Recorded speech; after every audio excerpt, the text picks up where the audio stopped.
Now let's look at the signs of sine, cosine, and tangent when we have radians. So an example would be, what is the sine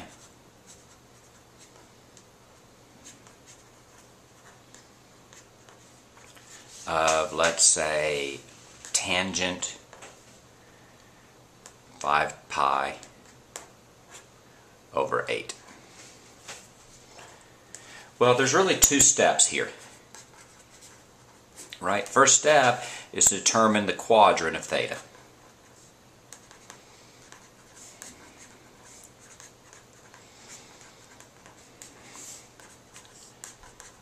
So determine the quadrant of the angle, whether it's in radians or degrees.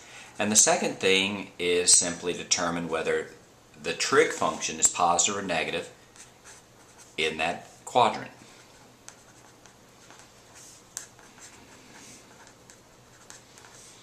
So determine the sine of the trig function in that particular quadrant. And though at first people find that doing problems with radians is a little more difficult, conceptually it's exactly the same. In fact, an easy way to determine the quadrant of the angle is simply convert the angle to degrees, and we'll do it both ways. So the first thing to do is let's determine the quadrant at 5 pi over 8. So if theta is equal to 5 pi over 8, what I need to do is figure out which quadrant that's in. So what I do is I just memorize a circle, or radian circle. So let's draw a circle. A circle, if you go all the way around a circle, is either 0 or 2 pi. So if I go halfway around the circle, it's pi. That has to be, if a circle is 2 pi and I go half of a circle, it has to be 1 pi. Now let's divide the half in half. If you divide 1 pi in half, you have 1/2 of pi. If I have, here I have 1/4 is a half a pi, and then 2/2 of pi, so this has to be 3/2 of pi, 3 pi over 2. And then I split it one more time, here, here, here, and here. This has to be half of a half, which is 1/4. This is a half of a half, but it's 1, 2, 3/4. So that's 3 pi over 4. That's 1, 2, 3, 4, 5. So that's 5 pi over 4. 1, 2, 3, 4, 5, 6, 7. That's 7 pi over 4. So what I need to do is figure out where 5 pi over 8 is. I can do that a lot of different ways. One way I could do it is I know that this is pi over 8, right? Because this is pi over 4, so this has to be pi over 8. And then I can draw those in. And I can go 5 of those. 1, 2, 3, 4, 5. So it's right here. Another way to do it is I can go, well, 5 pi over 8, 5/8 is bigger than a half.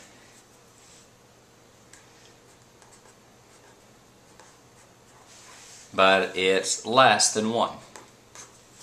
Since 5/8 is less than a half and is bigger than a half and less than 1, then 5 pi over 8 has to be between pi and pi over 2, which means it's in this quadrant here, which is exactly what I got.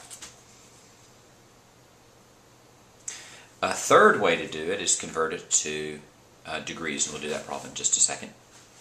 So we know that it's in this quadrant. We know that it's in quadrant 2, so we need just to think about, well, what are we doing here? We're doing tan. So if you're trying to think about tan, tan is y over x, right? Tan of theta is equal to y over x. In this quadrant, y is positive and x is negative. So in this quadrant, tan is negative. What I would suggest doing is memorizing this for all 4 quadrants, whether tan is positive or negative. Tan is going to be positive here and negative here and negative here. So right here, so there we're done. We know that tan of 5 pi over 8 is negative. And the reason that we know that is because 5 pi over 8 is in the second quadrant and tan is negative in that quadrant.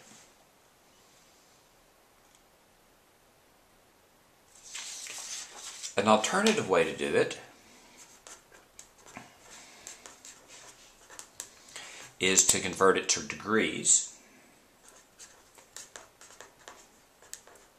And typically, a lot of students do this at first, and as time goes on, they become more and more comfortable with radians. So remember, the way that we convert radians to degrees is degrees over 360 is equal to radians over 2 pi. Let's plug in the radians. So that's 5 pi over 8 over 2 pi is equal to degrees over 360. I multiplied the check. Now I'm going to multiply this side by 8 and this side by 8. The numerator and the denominator both by 8. The 8's cancel there. And that becomes 5 pi over 16 pi.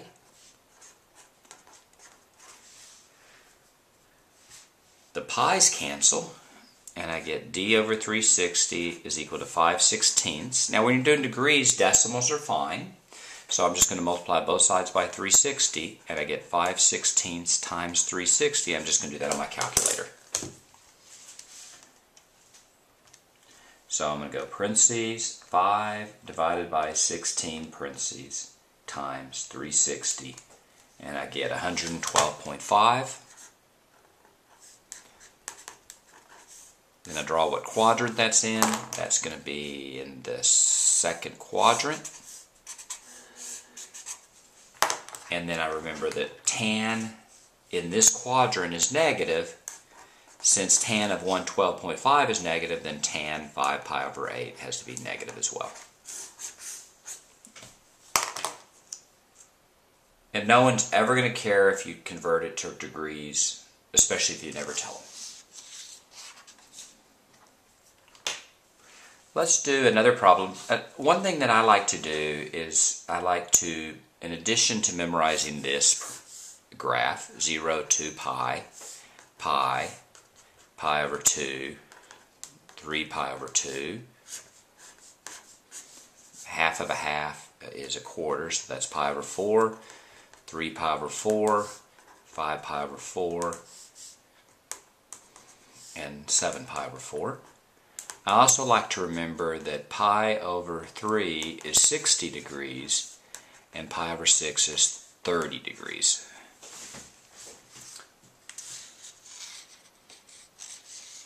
So now let's do this. Let's find the sine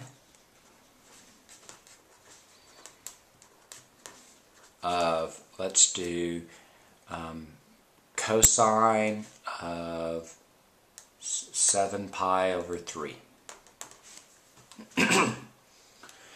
Well, the first thing I do is 7 pi over 3. I can figure it out as radians, but whenever it's pi over 3 or pi over 6, it's pretty easy to do. 7 pi over 3 is equal to 7 times pi over 3, but pi over 3 is 60. So that's 7 times 60, which is 420 degrees.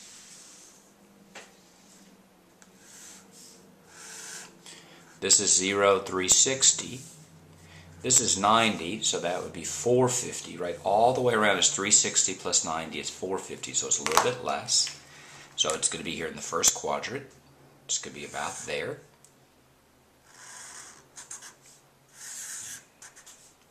That's going to be 420 degrees. And is cosine positive, negative? In the first quadrant, cosine's positive. So cosine 7 pi over 3 is going to be greater than 0.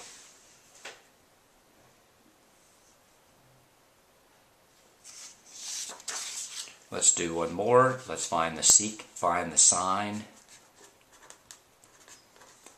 of, let's do secant. Let's do 3 pi over 4. First I need to graph 3 pi over 4. See what quadrant it's in. 3 pi over 4 I actually just remember, right? This is 0 or 2 pi, pi over 2. So this is pi over 4. So 1, 2, 3. This is 3 pi over 4 right there. So it's in quadrant number 2. Here's your graph. Here's the graph of your angle. So we need to figure out secant, but actually all I need is the sine of secant. So the key is the sine of secant is the same as the sine of cosine, right? Because if you have secant 3 pi over 4, that's simply 1 over cosine of 3 pi over 4. Well, in this quadrant, cosine is going to be x over r. So in cosine in this quadrant is going to be negative. So you have a 1 over a negative number, which is negative. So therefore you know that the secant of 3 pi over 4 is less than 0. So let's go through the steps here. First, you need to find out what quadrant the angle's in. It's in the second quadrant. Second, we have secant, but we remember that the secant has the same sign as cosine. Since we know the sine of cosine, we know the sine of secant, and we're done. And that's how you find the sine of cosine, sine, and tangent when you have radians.